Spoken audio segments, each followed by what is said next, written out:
When you rise in the morning, rise gently.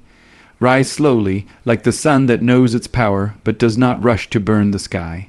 Too many of us rise as though we are already behind, as though the world is waiting with wagging fingers and ticking clocks. We throw off the covers like a soldier summoned to battle, already defeated before the first step is taken. But baby, life is not a war to be won. It is a gift to be opened slowly, reverently. The first breath of your day is not just air, it is an invitation. An invitation to live, an invitation to be, and so I urge you, take that breath, not the shallow one that gets you moving, but the deep one that gets you grounded. The kind that reminds your lungs you are still here, still standing, still chosen to live this day. Before you pick up your phone, before you check the news, before the emails and the alerts and the opinions of the world come tumbling down on your shoulders, sit still. Sit with yourself. Sit with the miracle of waking. There's a sacredness in that silence, a holiness in that hush. The world will get loud soon enough, but in that early moment you belong only to yourself. Hold that space. It's yours. Some folks think the day begins when your feet hit the floor. I say it begins the moment your eyes open. Because what you see first and how you see it will shape how you walk, how you speak, how you treat others, and how you treat yourself. If you open your eyes and sigh with dread, that dread will color everything you touch. But if you rise with reverence, if you speak softly to your soul and thank the heavens that you were granted another chance, then, child, you will move through the day like you were born for it. And you were. This world has gotten used to rushing, fast coffee, fast food, fast love, fast judgment. But don't let the speed of things steal your stillness. The morning isn't asking you to move fast. It's asking you to move right. And what's right is honoring that the beginning of your day is the beginning of your story. And every story deserves a beautiful opening line. Maybe your life isn't where you want it to be. Maybe the bed is heavy because your heart is heavier. I know that weight. I know what it means to wake up already tired. But hear me when I say this. You are not just waking up, you are rising. And rising is a holy act. It means that even when life tried to take you out, even when despair wrapped itself around your ankles, even when the night didn't promise a dawn, you still made it. You still woke up, and that is no small thing. So don't begin your day by apologizing for being here. Begin it by owning the grace that brought you here. Begin it by whispering, "Thank you," to the God who held you through the night. Begin it by reaching for your own soul before reaching for anyone else's approval. Begin it by saying your name with love. You are the author of your morning. You get to write how it begins. Will it begin in chaos or calm? In fear or in faith? In routine or in reverence? That's your choice, and choice is power. And power, real power, doesn't need to be loud. Sometimes it's in the quietest moment, sitting at the edge of the bed with the sun brushing your cheek. When you decide, today I will not be rushed. Today I will not be ruled. Today I will rise on my own terms. Because the truth is this, how you begin is how you carry. If you begin in peace, you'll walk in peace.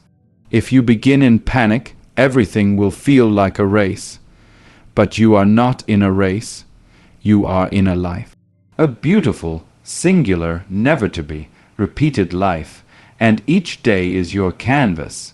You cannot control the weather of the world, but baby, you can control the weather in your spirit. So start your day right. Start it rooted. Start it steady. Start it with your soul awake before your body even moves. And then step out into the world not to chase it, but to greet it, like a queen returning to her throne.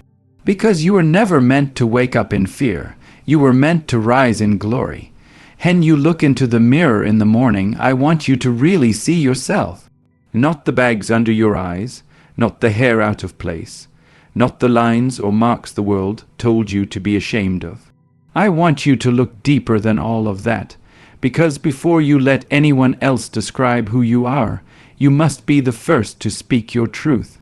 And baby, you better speak it with love. Too often, we let that mirror be our first critic. We stand there and recite all the things we wish we could change, all the ways we think we've fallen short. If only I were thinner, if only I looked younger, if only I had done more yesterday. But let me tell you something, the mirror is not your judge, it's your witness. And it should be witnessing your greatness, your resilience, your becoming. So instead of greeting your reflection with judgment, greet it with power, with softness, with praise. Speak power into the mirror before the world has a chance to speak anything else into you. Because if you don't affirm yourself, you will walk into a world that is all too ready to tell you who you are not. Say your name out loud, and say it like you mean it. Speak life into yourself the way you would into someone you love. Tell yourself, I am enough, I am whole, I am here, and I am worthy. Let your voice be the first one you hear telling the truth about you, not the news, not social media, not yesterday's mistakes. Because how you speak to yourself is how you set the tone for your whole day. If you start by tearing yourself down, everything you do will feel like repair. But if you start by building yourself up, every step you take will be from strength, not scarcity. And don't you know? You are already built from strong things, from the prayers of your ancestors, from the hope of those who came before you, from the tears you cried and still kept going. You are made of enduring things, so speak to yourself like you know that. Sometimes we're waiting for someone else to validate us, a partner, a boss, a friend, even a stranger. We hunger for someone to say, you matter. But the mirror is already waiting for you to say it to yourself. Because if you don't believe it in your own voice, someone else's praise won't stick. It will slide off like rain on stone. But when you speak it with your own mouth from your own spirit, it sinks in, it roots itself, it becomes real. Now, I'm not talking about ego, I'm talking about sacred acknowledgement, the kind that says, I know who I am, not because the world told me, but because I've done the work to remember. You see, the world can't take from you what it didn't give you. Your worth was not handed to you by anybody else. It was stitched into your soul from the beginning, but it is your job to remind yourself of it every day. So before you walk out that door and face the noise, the competition, the traffic, the expectations, the labels, pause. Find the mirror, look yourself in the eye, and see not just your face but your fire, that fire that kept burning even when things got cold. That fire that flickered but never went out. That fire that is you, alive and unbroken. Speak to that fire. Feed it, fan it. Say something kind to yourself, not because it's trendy, but because it's necessary. Say it until your reflection smiles back, not out of vanity, but out of recognition. You know who you are. And you are still here. Speak power into the mirror not just once, but every day. Speak it until it becomes second nature, until your reflection stops flinching and starts shining, until you no longer ask the world to see you, because you have already seen yourself.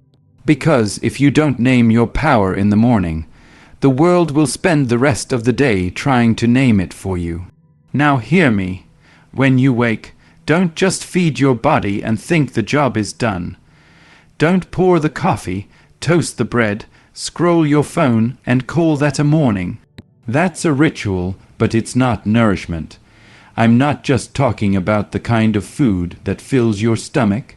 I'm talking about the kind that fills your soul. Because, baby, you are more than skin and muscle. You are a spirit wrapped in flesh, and both need feeding before you go out and face this world. You see, we have learned to treat the morning like a checklist. Brush the teeth, make the bed, get dressed. Go, but the morning is not something to survive. It's something to savor, and you cannot savor life when your soul is starving. That's why so many of us are walking around looking full and feeling empty, because we fed the body and forgot the rest of us. And I know the world moves fast. I know there are alarms and deadlines and children to dress and traffic to beat. But if you can make time for the toast, you can make time for the truth. You can whisper a prayer while your eggs are cooking. You can speak gratitude while the coffee brews. You can close your eyes for 30 seconds and say, "Thank you, thank you, thank you," before the day takes off running. That is nourishment. We treat spiritual feeding like a luxury, like it's optional. But let me tell you something. Your peace is not optional. Your clarity is not optional. Your connection to something greater than you is not a side dish. It is the main course. It is what will carry you when the world gets too loud and the weight feels too heavy. If you don't feed it, it will grow weak. If you neglect it, it will ache. And when the soul aches, nothing feels right, even if everything looks right. So yes, eat your breakfast. Have your tea, your juice, your smoothie, your whatever it is. But while you do it, ask yourself, am I feeding all of me? Am I feeding the part of me that dreams, the part that loves, the part that believes? Because that part needs attention too. And baby, it needs it first. We've been told that self-care is about baths and candles, and yes, those things are lovely. But true care, the kind that sustains you, starts in the morning with intention. It starts when you sit with yourself long enough to ask, what do I need today that isn't on a to-do list? That's where your power begins, in the asking, in the listening. Sometimes the nourishment you need is silence. Sometimes it's a song. Sometimes it's writing down the dream you had before it fades. Sometimes it's reading a single line of something sacred, something wise, something ancient. And sometimes it's just saying your grandmother's name out loud and feeling her strength settle in your chest. That is breakfast too. That is medicine. You don't have to be perfect. You don't have to have it all figured out. You don't need to read 100 affirmations or chant for an hour. You just need to show up for yourself. You just need to make a habit of honoring the you that cannot be seen, because that you, that spirit, that soul, that heartbeat behind the bones, that's the one the world needs most. You can't give what you don't have. You can't pour love out into your children, your partner, your people, your calling, if you haven't poured anything in. So pour in the morning, pour patience, pour prayer, pour poetry. Pour whatever fills you, whatever heals you, whatever reminds you that you are more than what you produce. You are sacred just by being. Let the morning be your altar. Let the quiet be your teacher. Let the rising sun be your sermon. Because when you start your day feeding the whole of you, not just the hungry belly, but the hungry heart, you walk different. You carry something the world didn't give and can't take away. You carry peace. You carry presence. You carry power because feeding the body keeps you alive, but feeding the soul is what teaches you how to live. When you get up in the morning, don't just stumble into the day like it surprised you. Don't drag your feet like you've already lost the race before it even began. Baby, move like you matter. Move like you were meant to be here, because the truth is, you are. And how you carry yourself in those first moments, those first steps, tells the world something about how you see yourself. This body you woke up in, it's not just a vehicle, it's a vessel, a temple, a story that moves. So don't treat it like it's some burden you have to haul through another day. Move with reverence, move like your bones were carved from something holy. Move like the ground is blessed just because your feet touched it. And no, I don't mean you have to run 5 miles or turn your living room into a yoga studio. Though if that's your joy, go ahead.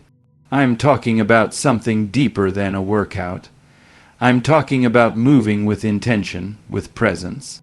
With that quiet knowing that says, I belong in this body, and this body belongs in the world. Maybe your back aches. Maybe your knees aren't what they used to be. Maybe you don't like what you see in the mirror just yet. But listen close. You're still here, you're still breathing, you're still able to rise. So don't let shame or doubt keep you from honoring that movement. Stretch your arms like you're claiming space. Walk like you're headed towards something worthy. Even if you don't know what it is yet, dance a little, even if nobody's watching, or especially because nobody's watching, because every move you make in the direction of joy, of freedom, of wholeness, that's resistance. That's power. There's a rhythm to the day, but too often we let the world dictate that rhythm. We let stress write the beat. We let fear rush the tempo. But you get to choose your own pace, your own melody. And it can start right there in the morning with a roll of the shoulders, a sway of the hips, a deep breath that fills every corner of your frame. Don't just wake up. Come alive. The body remembers everything. The hurt, the joy, the burdens, the breakthroughs. So when you move even a little, you're helping it release what it no longer needs. You're shaking off yesterday's weight, yesterday's wounds. You're making room for something new. And what better time to do that than at the start of your day? Let your walk say something before your words ever do. Let your stride tell the truth, that you may not have all the answers, but you have already overcome more than most people know. That you carry a history in your hips, in your spine, in the soles of your feet, and that history is still unfolding. I've seen people shrink themselves in the morning, hunch over their phones, curl in on themselves as if apologizing for taking up space. Don't you do that. Don't you make yourself small just because life has tried to press you down. You were never meant to be a shadow. You are the light, and light moves boldly. Light moves free. Even if all you have time for is 5 minutes, take those 5 minutes and move with grace. With intention, turn on a song that lifts you. Stretch toward the ceiling like you're reaching for something higher. Roll your neck like you're shaking off the lies someone tried to stick to you. This is not about perfection. It's about presence. About showing up in your own body like it's a home, not a prison. And when you walk out that door, hold your head like the sky needs your eyes. Let your steps say, I came for more than survival. I came to live. Because every movement is a message. And the message you send in the morning, that's the one that echoes all day. So move like you matter. Because you do. Because the way you move through the morning tells the world what you believe about yourself. So let it say you are worthy. There's a moment right there in the early morning when the world hasn't quite found its full volume. When the birds are whispering and not yet singing loud. When the sky is still deciding how it wants to color itself. That moment is precious. That moment is yours. And what you do with it matters. Because before the meetings, before the opinions, before the noise, there's stillness. And in that stillness, you get to set your tone, not take on the world's. I want you to choose your mindset before the world chooses it for you. I want you to pause and decide what kind of spirit you'll carry into the hours ahead. You've got to be intentional with your peace, because life has a way of snatching it if you leave it unguarded. And peace is not passive. It's not just sitting cross-legged and humming. It's active, it's strong. It takes real courage to say, I will not let the outside chaos dictate my inner calm. Now I know there's pressure. There's pressure to react quickly, to get up and go, to be 3 steps ahead, to prove something to somebody who probably isn't even watching. But your power is not in your speed. Your power is in your stillness. That moment when you say, before I take in the world, I will check in with myself. That's the moment that shifts everything. You can feel the difference between a day you began with clarity and one you didn't. You know what it feels like to chase the day versus leading it. And that starts with one choice. What will you believe before the world tells you what to believe? What will you carry before you pick up everything that's been handed to you? That's mindset. That's the soil everything else grows from. Maybe yesterday wasn't kind to you. Maybe it left you with questions, bruises, disappointments. But you woke up, and that means today is not a repeat. It's a reset. You get to start again. You get to choose differently. You get to believe something new. That's not cliché, that's power. And too many of us leave that power sitting on the nightstand untouched. So I say, pick it up. Pick up the mindset that serves your peace, not your fear. The mindset that reminds you of your enoughness, even before you do a single thing.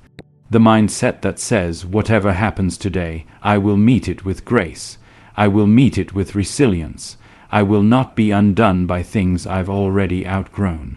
Now you might ask, how do I choose a mindset when the world is already shouting at me? You choose it by turning inward before turning outward. You breathe. You speak truth to yourself. You return to the things that center you. Maybe it's a prayer, a piece of music, a quote, a journal, or just the sound of your own steady breath. That is where you claim your space. That is where you find your footing. Don't underestimate the power of a single moment of intention.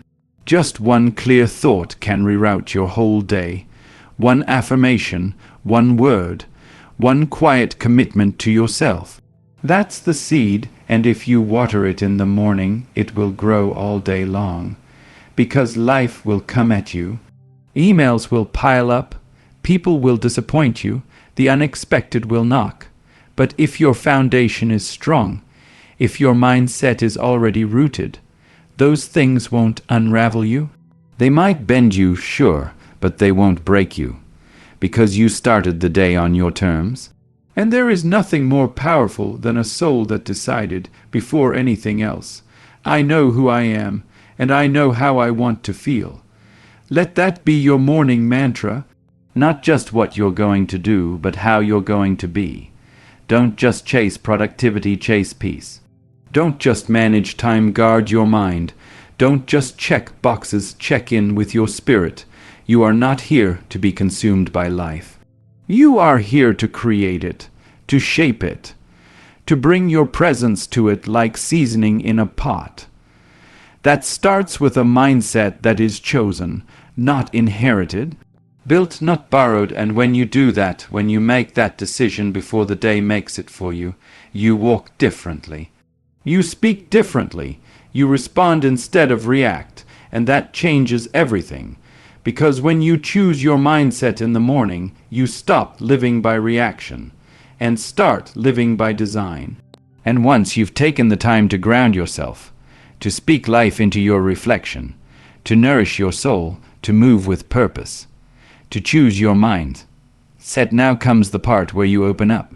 Not to the noise of the world, but to connection, real connection. And I want you to understand this. You weren't made to walk through this life alone. You weren't made to carry your dreams, your worries, your wisdom, your heartbreak, your joy alone. That's why we have each other.